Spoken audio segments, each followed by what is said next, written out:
What is going on, guys? Matt Downs with Daily Grind Fantasy Sports here to give you the edge for this massive NBA 13-game slate on DraftKings. Cannot wait to break it down. Before we jump right into the slate, just want to show off some of our Discord success. And for any one of you guys that are brand new to this channel, we are a website, a DFS content website that covers every single sport. So we do have a premium Discord chat where if you pay $20 a month, $10 a week, you get access to all of our premium projections, and you also get an invite to our premium Discord chat where we get to show off our success. This person was literally less than 1 fantasy point off the exact optimal and the 100K the first. He would have won $35,000 if he would have entered or MME'd in that main huge GPP. But this was a mini max. He got first place and that still turned 25 cents into $500. So congrats to that member. And again, we always preach the utilization of Fantasy Cruncher. If you guys want to sign up for Fantasy Cruncher, we are partnered with Fantasy Cruncher. So if you sign up for a $20 package, you get access to all of our cheat sheets where we post our favorite cores, GPP plays, TJ's favorite GPP plays, my favorite GPP plays, all that good stuff, and our favorite leverage plays. You can utilize your player pool to take down GPPs like the one you see here right in front of you.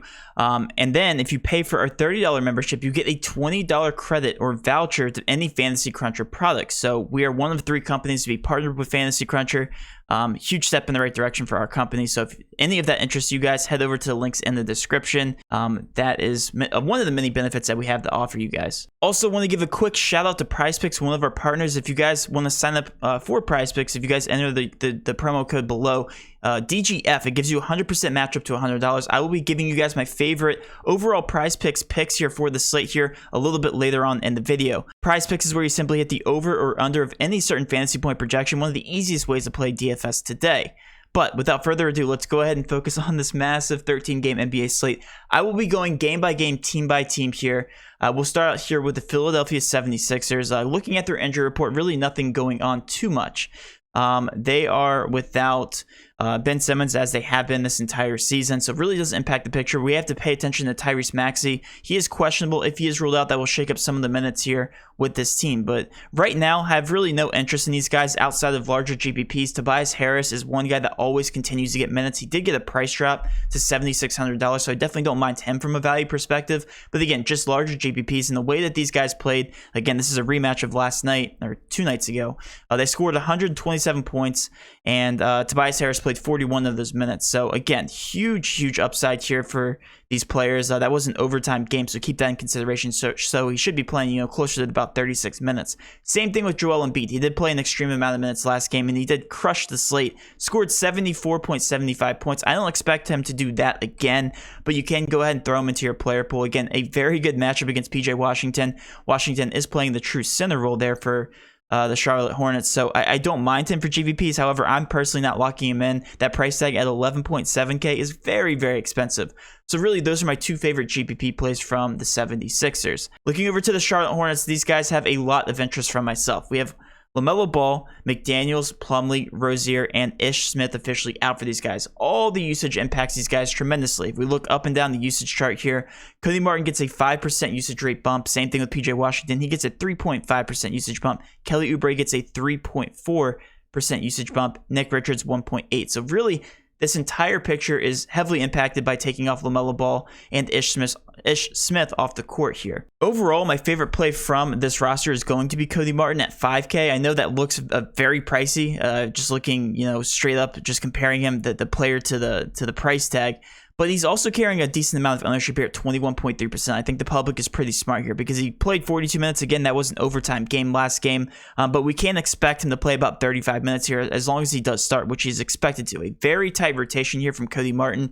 And it will take a lot for him not to cover that price tag. He actually didn't have the best game last game. He only had a 16.3% usage rate. And he still covered his price tag at 3.9K. So the 5K price tag, he would have still covered his price tag. So I still do like the minute upside here from Cody Martin, and one of the more overall best mid-range plays here on the slate. Kelly Oubre is my next favorite play, and I'm honestly very shocked that his price tag isn't higher, or not his price tag, his ownership isn't higher. Right now it's showing 7.3% ownership. I personally consider him a lock right now at 7.5K. He had a tremendous game last game. I'm not saying history is going to repeat itself this game, but he still continues to get those minutes. Right now he's projected for 38 minutes, has a ton of upside. And right now he's averaging 1.25 fantasy points per minute. with these current injuries off the court for the Hornets. So there's no reason to not like Oubre. I consider him right up there with the elite mid-range value. Anthony Edwards and also Tyler Hero are going to be right up there. But Kelly Oubre is still one of my overall favorite plays on the slate. I consider both him and Cody Martin my locks as of right now. PJ Washington is another guy I have a lot of interest in. Again, the minute upside is going to be there. 6.8K, he only played 32 minutes last game, but that's because he was getting destroyed by Joel Embiid. And look what he did in those minutes. 42 fantasy points. So he's going to be productive. He got plenty of shot opportunities. And again, I really do like the Charlotte Hornets here in terms of the minute upside. He's projected to play 35 minutes. We have him right now at a 5.9 point per dollar value. And again, just love these guys. I think if they're going to continue to show lower ownership, and it looks like PJ Washington is carrying the lower of the 5 guys I'm about to talk about, he's going to be one of my favorite overall GPP plays on the slate. Gordon Hayward at a 7.6K price tag did start at point guard last game. Didn't have the usage rate that we would have liked him to have, but he still didn't have a bad game. Still played 44 minutes. I do like him for lower ownership. However, in terms of the pecking order, I consider Cody Martin the best play from Charlotte. Kelly Oubre, PJ Washington, Gordon Hayward, and then Miles Bridges. A lot of people are going to be off of because of his very, very bad game last game. Did shoot the ball 16 times, so the volume's still going to be there. He just had an off game, only an 18% usage rate. I still do like him here at an 8.2K price tag, and he will definitely be in my player pool. The rest of these guys just have no minute upside. Book Knight at 3.8K this is the first time he was in that very thin rotation. Only played 22 minutes, so we can expect him to have limited upside here again from this team. But Cody Martin, a cash lock for me.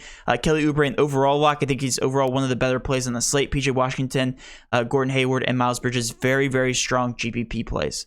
Switching over to the Chicago Bulls, taking a look here at their injury report. They're without a couple key players, that being Alex Caruso, DeRozan, Green, Kobe White, and Patrick Williams. So a lot of minutes to go around here, specifically for the point guard position. Dosunmu, I think I'm saying that last name correctly. 3.9K, we're going to call him Ayo because that's his first name. Ayo, 35 projected minutes right now. He actually played 36 last game. Didn't do too much. Only had a 10.2% usage rate and still got to 31.5 points. I had him a 100% lock in all my GPPs, and he ended with like 15 points going into the fourth quarter, but he literally played the entire fourth quarter. So if he's going to continue to see those minutes and he can't be 31 points at a 3.9K price tag, definitely love his upside here. And he's also a cash lock for me and a overall lock here for GPPs. Lonzo Ball is showing a fantastic GPP play as well. The minute upside is going to be there. We have him projected at 38 minutes, 7.5K. He got the 49 fantasy points last game and played 40 minutes. So I don't know why the ownership's low on him as well. There's just so many point guard position plays here on the slate, and I think that's gonna be the main reason for his lower ownership here. He is coming out to a 5.4 point per dollar value. Lonzo Ball also being a fantastic GPP option. The rest of these guys really don't have too much interest in. Like Zach LaVine's price tag is pretty insane. Same thing with Vooch at 9.5K. Really don't have any interest there. Switching over to the Cavaliers, really have no interest overall for this team. The only guy I really want to talk about is going to be Markkanen with the minute upside here. A 5.7K price tag.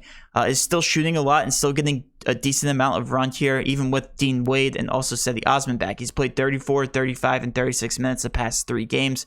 And even though he's only averaging 0.88 fantasy points per minute here historically on the season, I still like the upside. Another guy showing a decent amount of ownership here is going to be Evan Mobley, and that's because of the price tag drop here to 6.4K.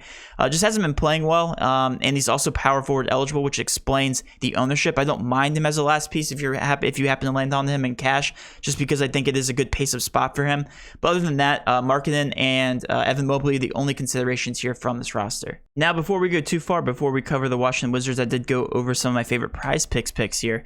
The Charlotte Hornets, their projections are very, very low for what they should do in this game tonight versus 76ers. So right now, my favorite plays from the 76ers, or from the Hornets, are actually going to be Kelly Oubre, 34.5 fantasy points. I'm going to be hitting the over on that. Right now, we have him projected for about 45 points. So hitting the over by 10 fantasy points, I think this is a sure lock. These guys shouldn't score what they did last game, but they should easily cover the price points and the projections here at 34.5. PJ Washington at 31, also my favorite over here from this team. Right now, we have him projected for about 38 points. Not as confident in him as I am Kelly Oubre, but I still do like the over here of 31 on PJ Washington. Again, if you enter code using DGF, you get $100 deposited into your account. You can simply use that $100. You can play with it. It's free promo money. And then if you hate prize picks, you never have to play again. You just get $100 for watching this video. Enter using code DGF on sign up. But now switching over to the Washington Wizards, really don't have too much interest in this team overall. There's a couple plays that do stand out, and that being Kyle Kuzma seems a little bit underpriced here. Does have that minute upside at a 5.7K price tag. The price tag did drop here. A 31.02 projection is what we have him at a 5.4 point per dollar value. Not the best matchup. The lowest pace game here on the slate at a 208 between the Detroit Pistons. So Kyle Kuzma for GPPs, and I also like Montrezl Harrell. A good matchup, obviously, versus Detroit Pistons there at the center position. He's still coming off the bench, but has been playing extended run here. I think it's just solely based on their matchup, 26 and 29 minutes. So we have him projected for 27 minutes here in this contest. Comes out to a 31.86 fantasy point projection and a 6.2 point per dollar value. So I like both of those guys for GPPs just because they're carrying lower ownership here at 14.5% and 9.9, and the price tags make a lot of sense. So definitely don't mind them for GPPs. Switching over to the Detroit Pistons. These guys, again, don't have too much interest in them. Kelly Olynyk's still out for them, so it doesn't really impact them, from a usage perspective. And he's also been out for a while, so the price tags have had a chance to update. Cade Cunningham, probably one of my favorite options here from this team just because of the volume shooting here. Obviously, he's shooting 24 times last game. That was a season high for him. If he can do that, again, I love him for GPP upside, showing 5.9%. But other than that, the Washington Wizards have been playing decent defense this season compared to last season, and they're only projected to score 102 points. So Cade Cunningham, 7.6K, really the only option I consider. Sadiq Bey, I guess I could get behind. Same thing with Jeremy Grant, just because of the amount of minutes that they do play there at their price tag. But again, outside of those guys, really no GPP interest whatsoever. New York Knicks played last night. Not too much to be said here. RJ Barrett had a near career game here, scoring 47.75 points in 39 minutes. Now, that being said, I don't think he goes back-to-back and plays 39 minutes, but I do consider him a decent GPP play at 5.3K. Like, you got to ride the hot hand if he's actually continuing to do well. Right now, we have him projected at 31.96 points, and I think he's very undervalued. Even if he only plays 34 minutes, I still like RJ Barrett's minute upside there, especially if he's going to continue to shoot well at Indiana. So 5.3K, 34 projected minutes. I definitely don't mind him as a GPP play. But Alec Burks, I was all over last night because of the minute upside, and he did play those minutes, 36 minutes. However, he didn't do as good as we're used to seeing from him. He has a guaranteed roster spot there with Kemba Walker out of the lineup, and he's a guaranteed starter going forward. So I think that 6.8K price tag is a little bit too low.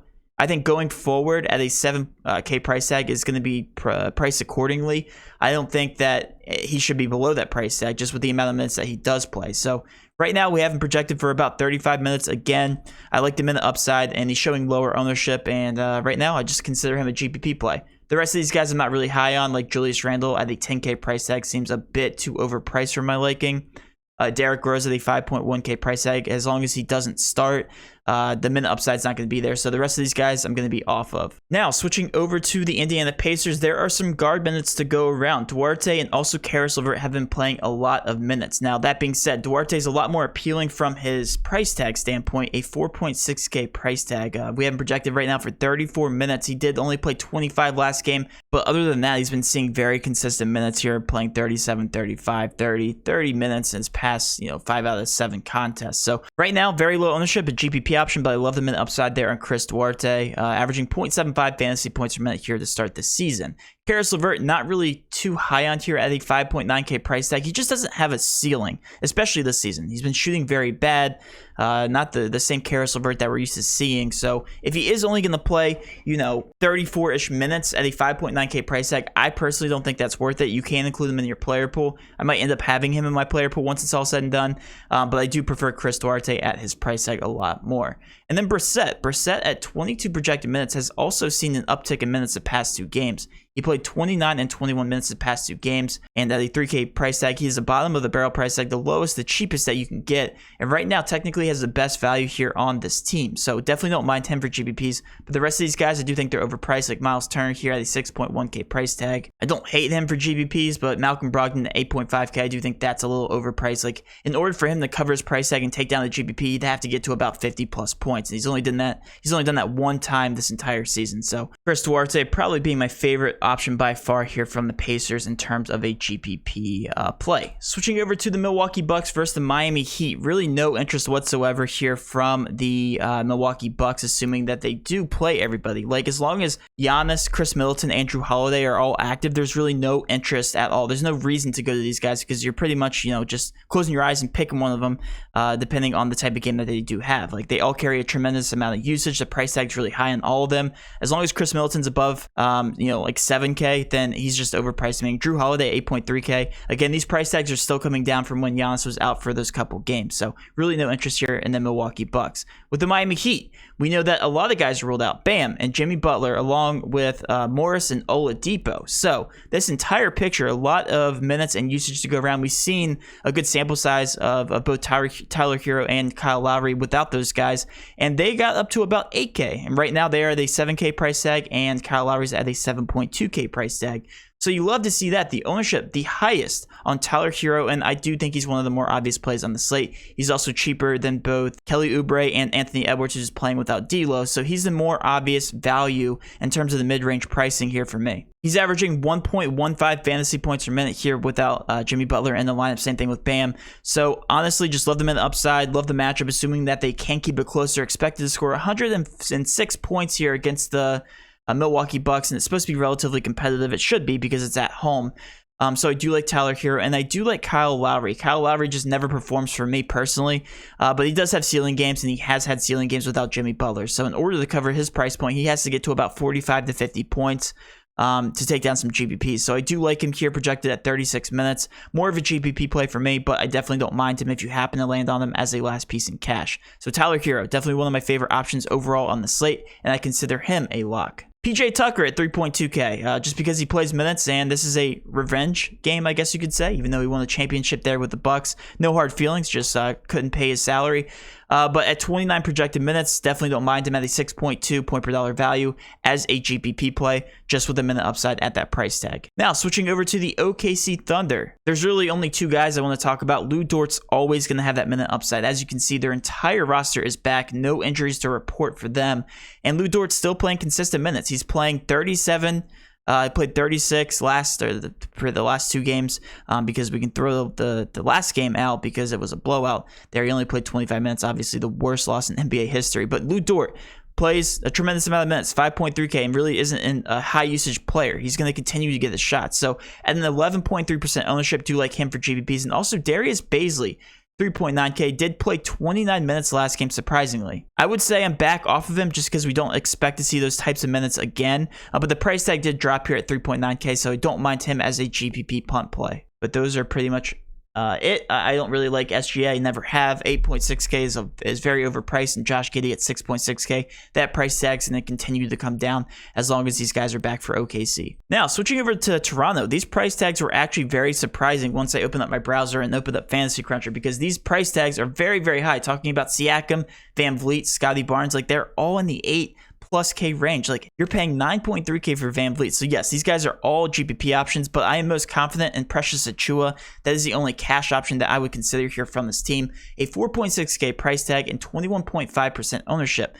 Now, he's going to continue to see minutes. He's not the best fantasy point per minute player, but right now he's actually the chalkiest center on the slate, which I was actually pretty intrigued by because I didn't expect that. He hasn't been very consistent. 33, 24.5, 10.75, 17.75, 20.25 his past 3 out of the 5 games he's covered his price point, but like he's very volatile. And all these guys are back here pretty much for the Toronto Raptors that really impact his usage. So yes, I do like him, but again, I would consider getting different in the center option spot. There's a lot of other center options here throughout the slate. Him and Gary Trent, high minute upside, 6.2K price tag. I think he deserves a price tag of closer to 7K with the amount of times that he does shoot. So we have him projected for 36 points, 33 point projection, and a 5.32 point per dollar value. Those are my two favorite options on the slate, or from the Raptors, rather. I do like Precious Achiuwa as a cash option and Gary Trent as a GPP option at a 6.2K price tag. But that's pretty much it here from the Toronto Raptors. Let's now switch over to the Brooklyn Nets. Really only one guy I want to talk about because all these guys are overpriced. LaMarcus Aldridge at a 5.5K price tag. Claxton was involved last game, so that does scare me. His minutes definitely won't be there going forward, even if he is starting. So 23 minutes only last game, so I'm completely off LaMarcus Aldridge as a safer play. He's still showing 13.6% ownership, so that's kind of concerning. I won't be going to him, that's for sure. James Harden and both Kevin Durant got a price increase. I guess because of their matchup here versus Houston, it's only 225, or it is a 225, which again, I guess that explains the price tag increases here. But they're showing very low ownership. I'm off of him. Way too risky here. I mean, like, Kevin Durant last game James Harden did hit his price point at a 57.75 points, but like if that's all you're going to get, 42 minutes, like no, I'm going to be completely off of him and both Kevin Durant based on their price points. But James Johnson at a 3.3K price tag. I do like him. He played 25 minutes back-to-back the past 2 games. As a GPP play, if he's only showing 1.6% ownership, I do like him at the bottom of the barrel price tag. He's coming out to a 5.91 point per dollar value. So that's one guy that's flying under the radar. Definitely don't mind James Johnson as a last piece in GPPs. Showing very low ownership. Switching over to the Houston Rockets, really no interest here. Eric Gordon's been playing more minutes here at a 5.3K price tag. I definitely don't mind him as a GPP option. However, his fantasy points per minute really do suck. Under 0.8 fantasy points per minute here. Him, Deshaun Tate, not guaranteed minutes here. 6.9K price tag is a little bit too pricey for me. If they can keep it close, and I do like the upside, just because, again, the over-under is the highest on the slate. But other than that, really wouldn't consider these guys. Amari Brooks was a guy I was all over last game because he was expected to start, and then he wasn't starting. So only playing 19, 22 minutes back-to-back at a 3.8K price tag, I am off of him. And then also Christian Wood here at a 9.8K price tag. Obviously a little bit too expensive for me. Does draw a good matchup, but I'm not going to be on him. Switching over to the Dallas Mavericks, again, not on these guys whatsoever. The price tags all came up. Luka Doncic at 11.5K, 8.1K. No thanks to either one of those guys. And as long as nobody's ruled out here, I'm going to be off of the Dallas Mavericks. Switching over to the Memphis Grizzlies here. Dylan Brooks, definitely more appealing, is showing ownership now. 6.1K price tag, did get a price drop, but also got a minute increase. So right now he's projected to play 34 minutes. Did play 36 last game, and those are the types of minutes that we're used to seeing here from Dylan Brooks. Did shoot the ball 21 times. He's been coming back from an injury, so that's the reason why he hasn't been playing the extreme minutes. But since we're seeing him on a longer leash now, definitely don't mind him at a 6.1K price tag, 5.9 point per dollar value. Tyus Jones is another guy that will continue to see minutes here. We haven't projected at 33, but he's played more than that. Played 34 the last game before last game. 5.7K price tag, 15.9%. Really, all these guys are showing that medium type of ownership right now. So if you land on these guys as like a mid-range option, definitely don't mind it for cash. But right now, Dylan Brooks is going to be my favorite play from this team. And then also Steven Adams is showing lower ownership. So right now, played 31, 27 his past 2 games. So if he's going to continue to see those minutes, he's one of my favorite overall center options on the slate. Right now, we have him projected for 27 points and a pretty good matchup against Dallas Big. So I don't know why his ownership's showing only 4% right now. I think he's a very obvious play, and he did make it into my initial build here at 4.9K. So I definitely love Steven Adams at very low ownership. Right now, we have him at a 6.9 point per dollar value. Now switching over to the Utah Jazz, this team's very interesting because they all got price drops across the board. However, they are not benefiting from an injury. So I honestly don't know what to think here from the Utah Jazz, but I will say that Rudy Gobert is probably my least favorite option here from this team. He's showing 15.9% ownership. He's also showing the highest here. I think it's because it's a good matchup. 220.5, I believe, is the third highest on the entire slate. So one thing to consider there. I just don't like him at an 8.5K price tag. Rudy Gobert really doesn't have too much upside. He has to get to about 50 plus points to cover his price point to take down the GPP. So 15.9% ownership. He's technically showing the highest owned. However, my least favorite option. I do like these guards though. Donovan Mitchell, 8.7K price tag. He's easily covered that price point the past 4 games. He's been playing a ton of minutes here. A fantastic matchup versus the Minnesota Timberwolves. So I really do like him for GPPs. Mike Conley at a 5.5K price tag, also got a price drop, has been playing consistently about 30 minutes here. So like him, also showing lower ownership, paired with Bogdanovic, 4.9K price tag, playing consistently 30 minutes, and Royce O'Neal, 4.3K price tag. He doesn't have the best fantasy point per minute output or usage, but look at this. He's been covering his price tag virtually every single game for the past 7 games. So love these guys for GPPs. And I know they're not benefiting from an injury, so nobody's really on them. But I do like the Utah Jazz here, given the matchup, assuming this game does stay close. Switching over to the Minnesota Timberwolves, this is going to be dependent on if D'Lo or other options do not play. Taking a look here At their injury report, we have Beverly and D'Lo. He's more towards doubtful now. Pat Beverly is questionable. If he does sit, then I love these guys just in terms of their upside and their usage rates. So Anthony Edwards only showing 1.4% ownership. Again, I think that's because they're expecting D'Lo to play. I don't know. I loaded this up. I saw his ownership, and I was kind of shocked. So Anthony Edwards is one of the more overall obvious plays on the slate in terms of overall upside. Does get a usage bump without D'Lo on the court, and he did cover his price point technically last game at an 8.1K price tag. He does have to get to about 42 points to cover that. He's just going to be on the court the entire game against the Utah Jazz. I get it's not the best matchup for them, but Anthony Edwards, again, huge upside tonight with the amount of times that he should be shooting and just the overall usage bump. And also Jared Vanderbilt will probably get some minutes there, get some extended run without D'Lo. Probably won't start though. He's just an overall decent play. He's projected 33 minutes. I do like the minute upside there, and he's also showing very low ownership, virtually unowned. Now, switching over to the Denver Nuggets, really no interest in these guys whatsoever. I'll just say that. Not even in Jokic. The price tags are very high. With this being a 13-game slate, I don't think he's going to make the optimal unless he goes off for 70-plus points, which we know he can do, but has only happened twice this season. So not on Jokic, especially since they're only projected to score 108 points. Switching over to the Pelicans, Josh Hart is questionable, so it's really going to be dependent on if he plays or not. I'm not even going to waste my time breaking down this roster because if Josh Hart doesn't play, then there's obviously some more intriguing options, but right now he is questionable. Now, switching over to the Portland Trailblazers, they have a lot of interest from me. A whole bunch of guys are ruled out. Right now, a whole bunch of guys are questionable with Damian Lillard and CJ McCollum being ruled out, which are obviously their two superstars. So much usage to go around this team. This is a team we have to be paying attention to here the entire day. But one guy that is not impacted by the questionable injury news as of right now is going to be Norman Powell because he doesn't play the other positions that these other guys do play that are questionable. He's projected 36 minutes, a 4.8K price tag, and he's one of the chalkier guys on the slate. I get it. He hasn't been that great to start the season. He did play 44 minutes last game. If he's going to continue to play the entire game, then what's not to like here about Norman Powell? I do like him, and I also like him on Prize Picks, covering one of my favorite plays here on the slate. In terms of Prize Picks, right now he's projected for 29.5 points. We haven't projected for about 40 Prize Picks points. We're going to be hitting the over on that, and that'll wrap up my last pick here for this Prize Pick entry. He's going to be an auto lock for me in both cash and GPPs. I love Norman Powell tonight. I think he plays an extreme amount of minutes. Nurkic really not the most interest there in him. 6.9K price tag, just doesn't have the minute upside. But Robert Covington, I hate to say this, 3.3K price tag. As long as he sees 30 plus minutes, I do like him. Again, minutes are guaranteed, near bottom of the barrel price tag. And then Anthony Simons, if he does play, one of the more obvious plays I think on the slate, he's dealing with an ankle sprain, so I could easily see him sitting. And if that's the case, then I'm playing all the Portland Trailblazers. But Anthony Simons, if he does play, still do like him. If he's going to play 30 plus minutes, a very good usage player, at least in the starting rotation.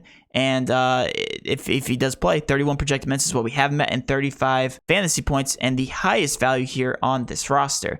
And then last but not least, we have to talk about Dennis Smith. He will start at point guard and has been balling out the past 2 games without Lillard. McCollum won't play tonight. This will be the first sample size that we see, and all of these guys are going to get a huge usage bump. So these guys are just undervalued in general. I really like all these players, and even Nurkic, because again, the usage should be there. The minute upside's not there for him, but all these guys are going to benefit, and I love the ceiling potential from all these players at their price tag. Now, the big question is, are they going to keep it close? But it really doesn't matter because of the very thin rotation, especially if some of these questionable guys are ruled out. But right now, the more obvious play is going to be Norman Powell. If Anthony Simons is ruled out, I'm locking in Dennis Smith and probably some of these other players, like Nasir Little. Now, switching over to the Golden State Warriors, really no interest at all whatsoever. This is probably my least favorite overall team to target because of the blowout potential, number one. And these guys' price tags are much too high. Like Jordan Poole is probably my overall favorite play here from this roster because he makes the most sense from a value perspective.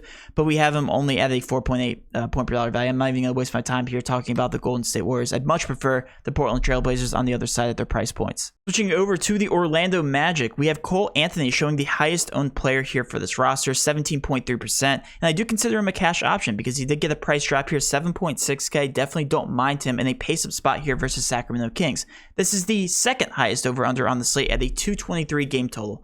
So Cole Anthony, as long as he sees 35 plus minutes, love that ceiling potential from here from him at 7.6K price tag. Right now we have him pinned at a 5.54 point per dollar value, and also Wendell Carter Jr. As long as they see minutes, I love their upside. The rest of these guys, I don't love the minute upside. Mo Bamba hasn't been playing too many minutes. Wagner, Gary Harris, all the rest of this roster hasn't been seeing too many minutes. But Cole Anthony is this offense. I do like him here in a pace-up spot here versus the Sacramento Kings. Switching over to the Kings, Harrison Barnes should be back here for this contest, but if he is rolled out, we'll have to revisit this picture. That being said, Tyrese Halliburton did get a price drop here. Probably my favorite GPP play from this roster because he's been seeing tremendous minute upside as well.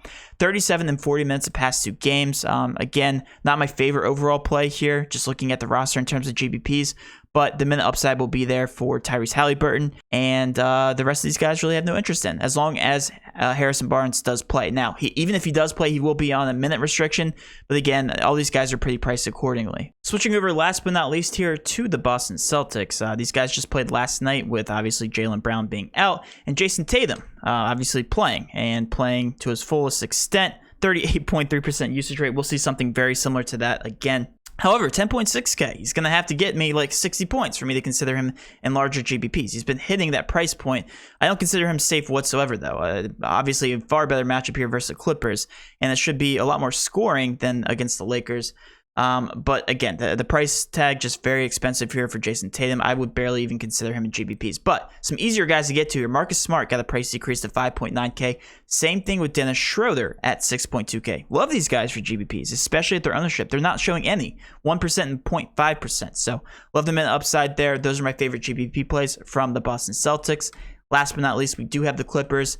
Really no interest here. Reggie Jackson at 6K, obviously always going to have some interest in him. Hasn't been playing the best minutes, and same thing with Marcus Morris here, 4.8K. Has been playing about 30 minutes, so I would consider him for GPPs. I'll go ahead and include them in my GPP player pool. But the rest of these guys, Paul George is trash at his price tag, and the rest of this roster in general is trash at their price tag. But that will wrap up my DraftKings breakdown. And this is what my locks would look like. This is what the lineup of my projections would look like as of right now, assuming that the injury news does stay the same. I do have Giannis in there. I'm not thrilled about it, but the amount of mid-range value that I have with getting the Sunmu in there, Cody Martin, Oubre, Tyler Hero, and Norman Powell are my locks as of right now. So that's based on our projections. And if I were to crunch this based on ownership projections, just to get a little bit closer to the chalk, let's see what that looks like. Achua, Evan Mobley, okay, $45,300 left over. So let's go ahead and increase the minimum to $49,800 because that's what I will always do in cash.